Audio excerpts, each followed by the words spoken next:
Hmm. eh, Assalamualaikum warahmatullahi wabarakatuh. Sambil duk mancing menenangkan fikiran ni. Ada satu soalan yang ditanyakan juga tentang, sebab sebelum ni saya buat ikan puyuh kan, ikan sepat, termasuk juga tentang jawapan kepada ikan keli kan, ikan keli. Maka bincang haiwan yang ada dalam air ni.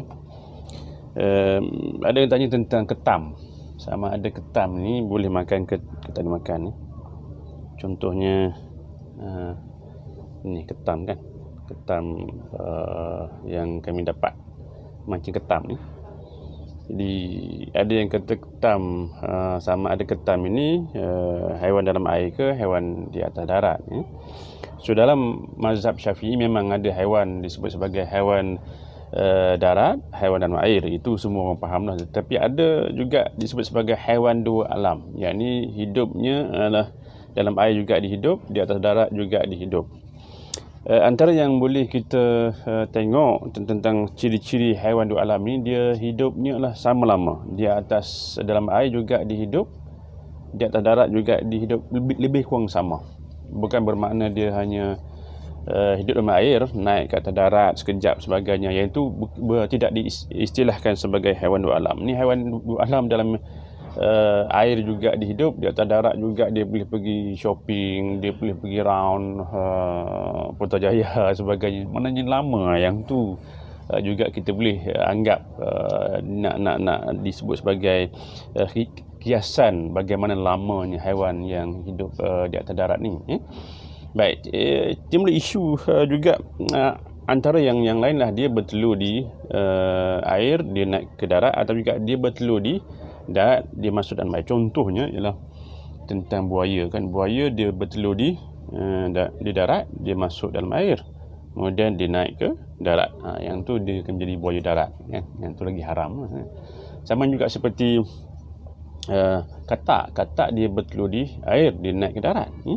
Tapi yang banyak persoalan dia tentang bagaimana tentang ketam ni, sebagaimana yang saya sebutkan tadi, ketam ni. Baik, ketam ni ada yang disebut sebagai ketam batu. Ketam batu, yang ketam dalam air ni, ketam laut ni, dia tak jadi isu. Ketam yang tak bolehnya ketam kayu. Ketam kayu ni memang keras lah.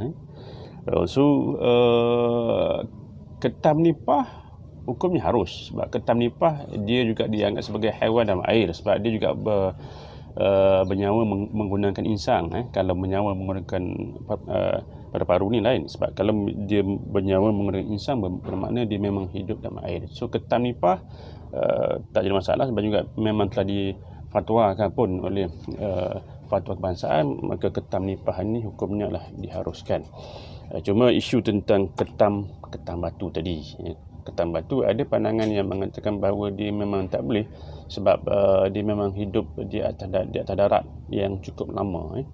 Jadi ada juga pandangan yang mengatakan apa tu harus. Cuma saya berpegang, kalau kata dah ada yang mengatakan boleh, ada yang katakan tak boleh, dia termasuk apa yang disebut sebagai yang syubhah. Kalau yang dah termasuk perkara yang syubhah, kita keluar daripada perkara yang syubhah ni, dia adalah sunat.